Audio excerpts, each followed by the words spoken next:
정부가 쌀 수급 불균형 문제를 해결하고 식량 자급률을 높이기 위해 가루쌀 생산 확대에 총력을 다하고 있는데요. 이 생산 확대와 함께 소비 활성화를 위한 민간 식품기업과의 협업도 활발히 진행 중이라고 합니다.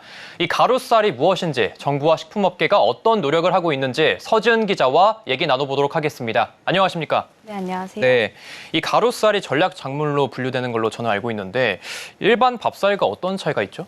네, 일반 밥쌀과 달리 가루쌀은 밀가루를 대체하기 위해 만들어진 품종입니다.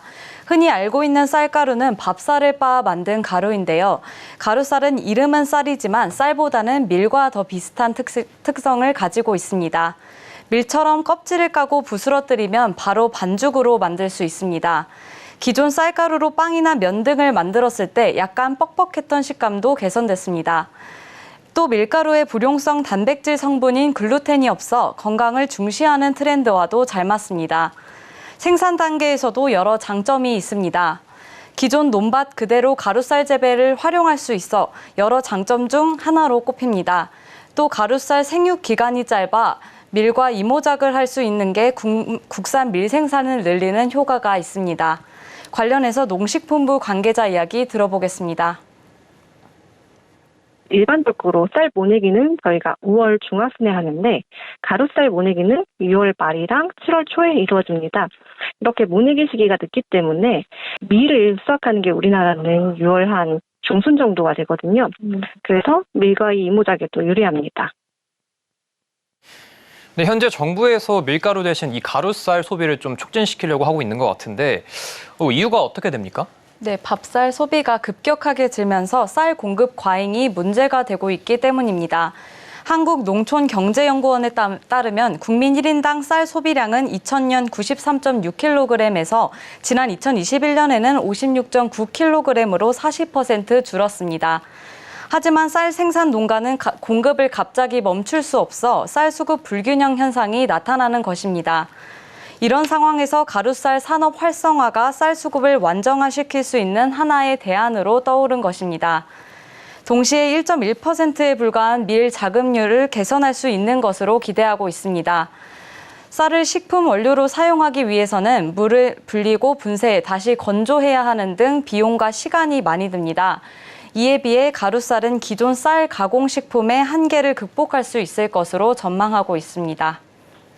네, 앞서 말씀드린 것처럼 이 식량 자급을 위한 전략 작물인 것 같은데 정부에선 가루쌀 이 생산 확대를 위해 현재 어떤 노력을 하고 있습니까? 네, 우선 가루쌀 생산단지를 확대합니다. 네. 정부는 내년까지 가루쌀 생산단지를 1만 헥타르까지 확대한다고 밝혔습니다. 생산량도 5만 톤까지 늘리고 2025년에는 8만 톤, 2026년 20만 톤까지 생산량을 늘릴 계획입니다. 가루쌀 재배 농가에 지원금을 지급하기도 합니다. 기존 벼를 재배하던 곳에 가루쌀을 재배하면 1헥타르당 100만 원을 지원하며 밀이나 조사료 등과 이모작을 하면 최대 250만 원을 지급합니다. 이렇게 생산한 가루쌀은 전량 정부가 의무 매입합니다. 농림축산식품부는 올해 식품기업이 가루쌀 제품 개발 사업에 참여하는 만큼 내년에는 쌀 수요가 더욱 증가할 것으로 기대하고 있습니다. 지난 3월 농식품부는 올해 가루쌀 제품 개발 지원 사업 수행업체를 선정했는데요. 신제품 개발에 드는 비용을 업체당 최대 2억 원까지 지원합니다. 가루쌀 제품 개발 사업엔 면류 4종, 빵류 5종, 과자류 7종, 가루류 3종 등 최종 15개 업체와 19개 제품이 선정됐습니다. 농심과 하림, SPC 삼립 등 쟁쟁한 기업들이 이름을 올렸습니다. 네, 이렇게 생산이 늘어나게 되면은 좀 소비하는 방법들도 좀 다양해져야 할 것 같은데 이 부분은 좀 어떻게 준비하고 있습니까? 네, 가루쌀을 활용한 제품 개발 생산에는 식품 기업들이 나서고 있습니다. 대표적으로 하림에서는 가루쌀로 만든 라면을 출시했습니다. 하림은 국내 대표 닭고기 가공업체인 만큼 닭을 활용해 육수를 냈는데요. 맑은 국물과 얼큰한 국물 두 가지 맛으로 구분됩니다. 특히 기름에 튀기지 않고 열풍으로 건조시키는 공법으로 만든 겉면이 특징입니다.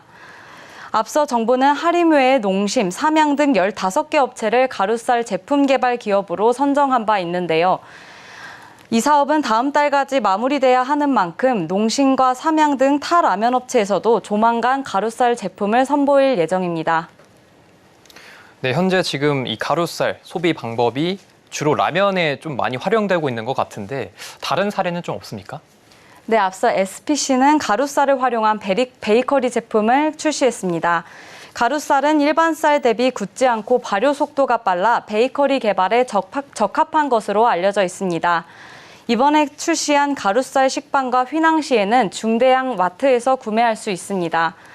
NS홈쇼핑은 오는 15일부터 이틀간 할인 퍼스트키친에서 열리는 푸드페스타에서 가루쌀 알리기에 나섭니다.